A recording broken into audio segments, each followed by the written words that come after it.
Ever since it first came out in 1988, Super Mario Bros. 3 has been regarded as one of the finest games for the NES, and one of the most well-polished platformers in video game history. It took everything the first two Mario games had and improved upon it. More levels, more power-ups, better graphics, and a deep feeling of exploration and adventure that was difficult to come by on the original NES. Popularized in the movie The Wizard, warp whistles are scattered across the early worlds that will help you progress to later worlds and levels more quickly. By getting them, using them, and breathing through the rest of the game, it's possible to beat the game in just a few minutes. Given the game's short length when exploited in this way, the record for the fastest completion has gotten quite a bit lower over the years. And today, we're going to look at the progression for a game that has seen incredible execution from some unbelievable runners, with a little bit of controversy mixed in. This is the world record progression for Super Mario Bros. 3.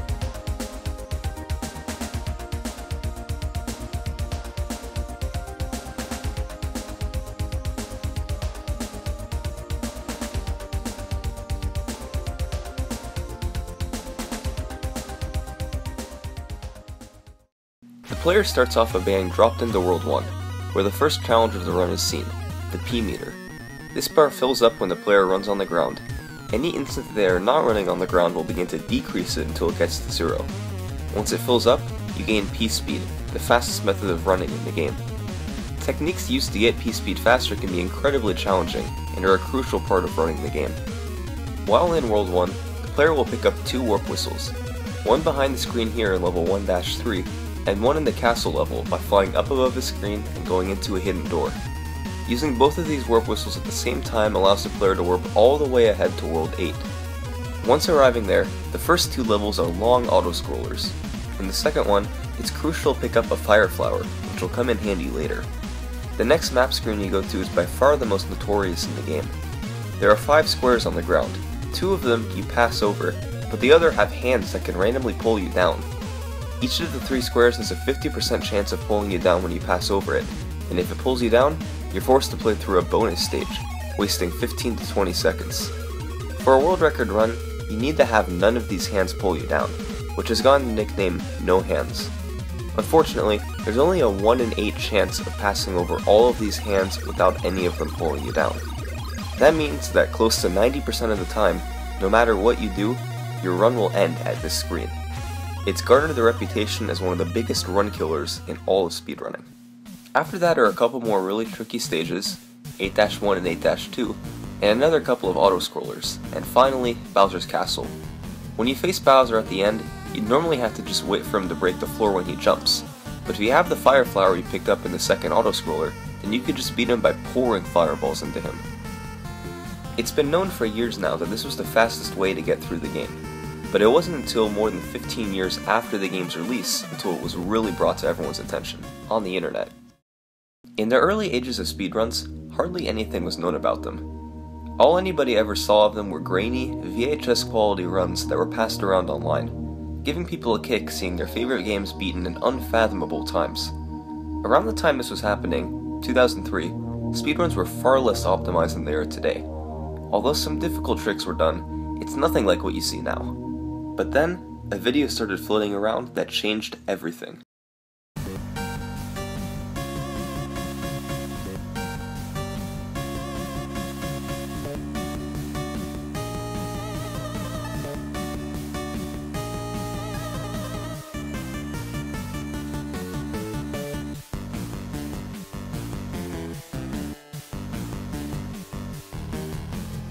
The total time of this run ended up being about 10 minutes and 57 seconds. How could somebody play this well? The person was flying through every level, completely destroying the game. They even bounced off of dozens of items in a row in the auto-scrollers to collect a bunch of 1-ups for no reason at all. How is that possible? Somebody even uploaded the video to YouTube a couple of years later, under the title, "Some Guy Beats Super Mario Bros. 3 in 11 minutes. All around the internet, people discussed if the run was a real thing or not. Nobody could be that good at a video game, right? Some thought it was real, others claimed that somebody had edited every single frame of the video together to make it look legitimate. Nobody could figure it out. As it turns out, the run was not a human playthrough. It was a tool-assisted speedrun by Taser Morimoto, completed in November of 2003 on a Japanese ROM of the game. For anybody who doesn't know what a tool-assisted run is, It's basically when somebody goes in an emulator and manually inputs which buttons they want to be pressed on every frame of the run. This is done to both manipulate luck, such as the hands in World 8, and of course to make the execution look beautiful. But the bottom line was, this run was not played by a human. The creator of the TAS was open about it being a TAS, even posting about it on their own webpage explaining what it was, but for thousands of people, they felt that they were cheated. They believed that somebody had actually done a run that looked that impressive, so finding out that it was not a legitimate playthrough felt like a stab in the heart. While it's clear now which runs are tool assisted and which are human playthroughs, and the two communities collaborate with each other all the time, this run led to tensions between the speedrunning and TAS community that lasted for several years. In terms of real-time playthroughs, the first run of that kind that we'll be looking at was done in 2004 by a guy named Richard Ureta. Ureta was known for running a few NES games back then, namely Mega Man 2, but from his description it sounds like he may have been inspired by the tool-assisted run to run Mario 3 as well. His run, done on July 23, 2004, ended up being in 11:14. Since it was done on an NTSC cart instead of a Japanese one, the run didn't have to wait for the slow fade into each level that's present in the Japanese version, so it gained a few seconds from Morimoto's tool-assisted run. The run appeared to be pretty solid throughout. Ureta's only major mistake was getting hit in 8-2 and losing his Fire Flower. This run would end up standing for close to 3 years. It wasn't until June of 2007 until a man named Freddie Anderson would be able to beat it. Anderson, using the nickname Frezzy Man, took the time down to an 11:07. Although still saying that was a good run, Frezzy admitted that the run was far from perfect. There were sections that he could improve, such as not getting P-Speed in 8-1 and in the final castle, but one thing that he did have over Ureta was that he never got hit anywhere. In another, he did a clip in Bowser's Castle here to save a few seconds. But little did anybody know, this would not be the last that we would see of the Frezzy Man. The next person to get the record is a legend in the Mario community, who has been given the nickname the King of Mario on numerous occasions. That's right, I'm talking about Andrew G in 1990. In 2009, 2 years after Frezzy's 11:07, Andrew G beat him by just 1 second, getting an 11:06. His was very similar to Frezzy's run. He too missed getting P-Speed in 8-1, but thanks to precise movement in other areas, he was able to take the record from him. A few months later though, in October of 2009, Frezzy did something absolutely insane.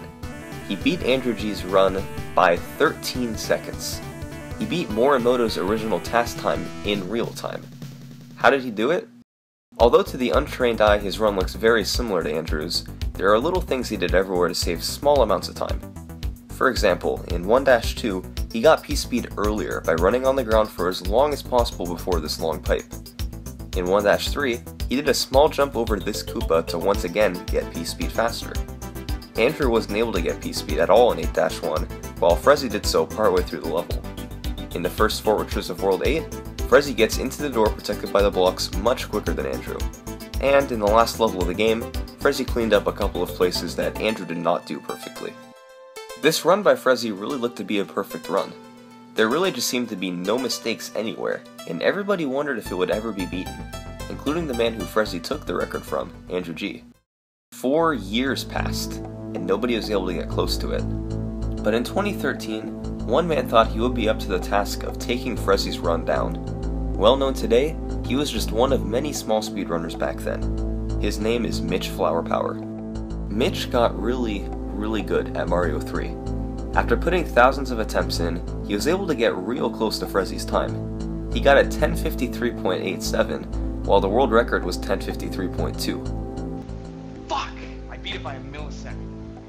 Fuck! I got a 10:53.87. God damn it! But there was something strange going on. He was doing better strategies than Frezzy. He was jumping over the orb in the World 1 fort to maintain P-Speed, maintaining P-Speed in the World 8 fort better, and flipping through this wall in Bowser's Castle to further progress into the level. These tricks combined should have saved a few seconds over Frezzy, and Mitch's execution of the rest of the game was just as good as well, but his times were all slower. Why was that? For a while though, that was put aside, as Mitch did finally end up beating Frezzy's time on July 4th, 2013. He had beaten a run that has been called practically impossible to beat, and he was the new champion of Mario 3. And not long after, he lowered it by another second, down to 10:50.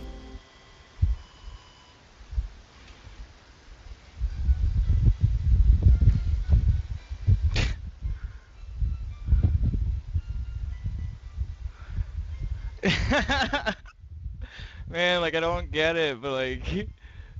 But shortly after this, the answer that Mitch was looking for was revealed. You see, he had been playing his runs on the Wii Virtual Console version of Super Mario Bros. 3. The Wii runs at a slower frame rate than the NES, about 59.8 frames per second versus the NES's 60.1 frames per second. While this doesn't sound like much, it adds up over the course of an 11-minute run and ends up losing the runner close to 2 seconds. So what that meant was that had Mitch been playing on a real NES, he would have broken the record much earlier. His 1053.87 would have beaten it by a second and a half, and his most recent record at the time, 1050.97, was close to a 1048. Naturally, Mitch decided a couple of things. One, he needed to buy an NES to play on, and two, the time needed to go lower. After taking time to get the records in some longer categories of SMB3 that I might cover in a future video, Mitch got back to any percent in late 2013. In December, he got the first sub 1050, but he cut it close. The time was 1049.99. By this point, such minor things like how much the Hammer Bro on the overworld map in World 1 moved were becoming really important. This guy can now move either once or twice, depending on where he is, after every level. Every extra movement that he does costs about half a second. In this particular run, Mitch was really lucky. The Hammer Bro did 4 movements of 1. The only big issue with this run was the fact that he lost his Fire Flower in 8-2, so he had to really quickly recover and grab another one in the fort right after. Just 6 days later, he beat that run with a 1049.13.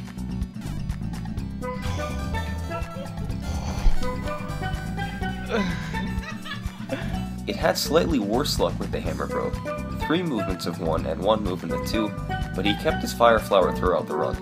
The only real mistake was his lack of P-Speed in the World 8 fort. Of course! Then that doesn't work. What a fuck, man. After that run, Mitch felt that any percent was in a pretty good place. So once again, he moved on to other categories, getting world record after world record. A year and a half later, he finally decided to try taking the any percent record down a little bit more. In May of 2015, he found success. Oh, but I got a new world record. Although his World 1 had 3 movements of 2 and just 1 movement of 1, one place where he saved time was at the end of the first auto-scroller in World 8. This boomerang guy can either move backwards or forwards before throwing his boomerang. If he moves backwards, this means his boomerang will leave the screen quicker, which then triggers the treasure chest to spawn faster. In this run, the boomerang guy did indeed move backwards. It was a really crazy run, because the execution was spot on everywhere, and it was the first 1048 ever. It was another one of those runs that seemed to be close to unbeatable. But then, he came back a year later, got 4 movements of 1 in World 1, executed everything perfectly, and got a low 1047. I cannot believe I missed the fireball!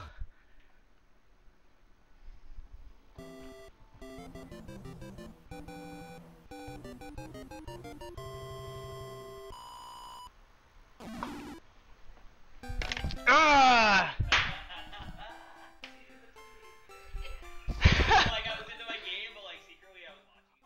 So that's where the record is for the standard any percent today, but there's another category that players have been playing as well. Any percent wrong warp.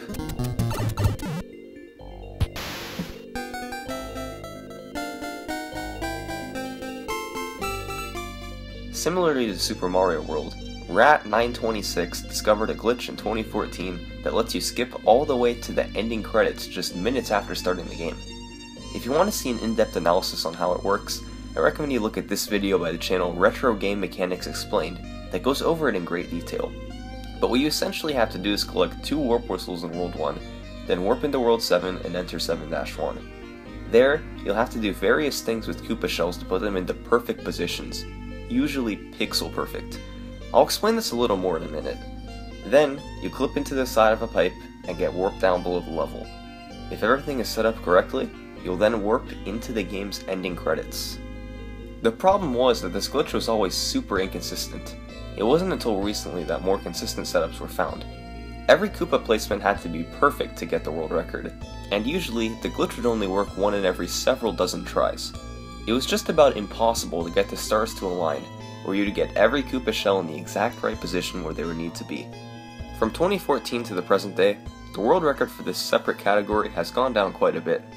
Runners like Produx, Mitch Flowerpower, and the current wrong warp world record holder, Karua, have each taken their turn with the record to get it down to where it is today, 3 minutes and 6 seconds. Mitch even executed the trick live on TV on the Stephen Colbert Show.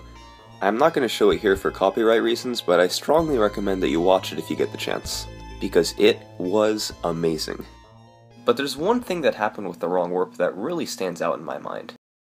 January 6th, 2015. Awesome Games Done Quick 2015 was going full force, and Mitch Flowerpower had just completed a 53-minute warpless run. At the end of it, he said that just for fun, he was going to try to do an any % wrong warp. To quote him directly, "I'm only going to try once, it's like 1 in a billion chances of working, but I'll give it a try." To give you guys an idea of how rarely this trick worked, I remember watching Mitch's stream when he was going to get this record, and he would sometimes never get the glitch to work a single time all stream. The chances of him getting all of the extremely precise inputs needed for the setup were very, very slim, to say the least. But Mitch had no fear. He plowed into World 7-1 and got to work on the setup. Yeah, okay, that's hard. Got that. What? What?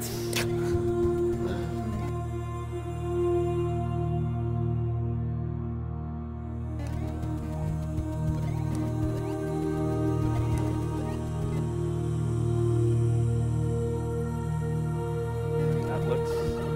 I don't know if that is it.